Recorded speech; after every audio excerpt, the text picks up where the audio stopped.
రాసుకుంటున్నా. I think రాసి వచ్చేసాను. మోరల్గా వెళ్ళకండి. ఫస్ట్ యాన్సెంట్ అయిపోతే మెసేజ్ డిస్కస్ చేద్దాం. Ancient Pallavas. Okay, ancient Pallavas అయినా మోరల్ పల్లవాస్ అయినా క్యాపిటల్ మారదు, క్యాస్ట్ మారదు, అఫీషియల్ లాంగ్వేజ్ మారదు, సింబల్స్ మారదు, శివుని యొక్క వెపన్ కూడా మారదు. అంటే ఇద్దరికి కామన్ పాయింట్స్. ఏదో అఫీషియల్ లాంగ్వేజ్ కానీ సింబల్ కానీ అన్ని సేమ్ తీసుకోవాలి. క్యాపిటల్ కూడా సేమ్ ప్లేస్. ఏ ప్లేస్? కంచి. పాయింట్స్ క్లియరా? క్వశ్చన్ రైజ్ చేస్తున్నా. ఎక్స్ప్లెయిన్ చేసినంత రాయండి, అంతా రాయకండి. ఒక రాజు పేరు సింహవర్మ. ఆప్షన్ లో మాకు ఒక్కోసారి కొన్ని పుస్తకాలు పేరు మారుస్తూ ఉంటాయి కాబట్టి ఇంకో పేరు వీరకోర్చ వర్మ.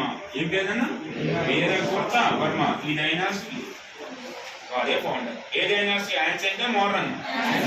మరి చెప్పండి, వీడి క్యాపిటల్ ఏంటి? కంచి. పేరెంతవరకు ఒక రెండో క్వశ్చన్ చెప్తున్నా. గుంటూరు జిల్లాలో ఉన్నటువంటి ఈ రోజుకి ఊరు పేరునన్నా మంచికల్లు. మనకి ఎగ్జాంపుల్ జగ్గేపేట దాటిన తర్వాత మనకి టోల్ ప్లాజాలు వస్తాయి. ఆ టోల్ ప్లాజా దగ్గర ఆ టోల్ ప్లాజా ఉన్న ఊరు పేరు చిల్లపల్లి టోల్ ప్లాజా అంటారు. ఆ సరౌండింగ్స్ లో వచ్చే అన్ని లాస్ట్ పదాలన్నీ 12 పదాలు వస్తాయి. మళ్ళీ చెప్పండి, ఒక ఊరు పేరు ఏం పేరు? మంచికల్లు. ఈ మంచికల్లు దగ్గర వీడు ఒక ఇన్స్క్రిప్షన్ వేస్తాడు. ఎవరు? అక్కడ ఊరు పేరు యాడ్ చేసి చేస్తాను. మంచికల్లు ఇన్స్క్రిప్షన్ వేసిన వాడేవాడు సింహ వర్మ. ఇప్పుడు ఇదే సమయానికి రెండు ప్రాంతాలని, ఆంధ్రప్రదేశ్ తెలంగాణ ప్రాంతాన్ని ఈ రాజు పరిపాలిస్తూ ఉన్నారు. ఈశ్వరుడు. ఎవరు పరిపాలిస్తున్నారు?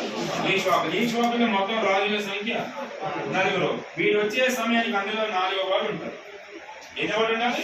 4వ వాడి పేరు ఉండాలి. వాడి పేరు రుద్రపురుష దత్త. ఏ పేరునా? రుద్రపురుష దత్త.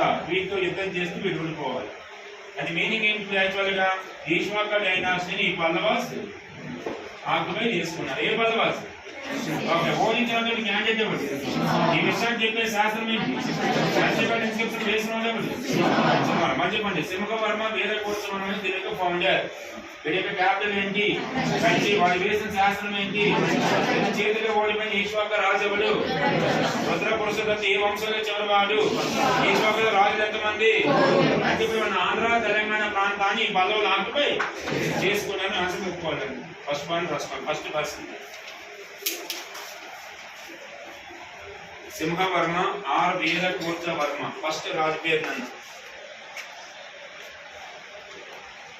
సింహవర్మ ఆర్ వీరకోర్చ వర్మ అంటే నేను ఫస్ట్ రాజు పేరు అంతా నేను చేసుకోండి. First one founder. సింపుల్ రాసుకున్నాను. ఇంకా యాన్సెంట్ పల్లవ ఫౌండర్ రాయకండి. ఫౌండర్ స్థాపకుడు.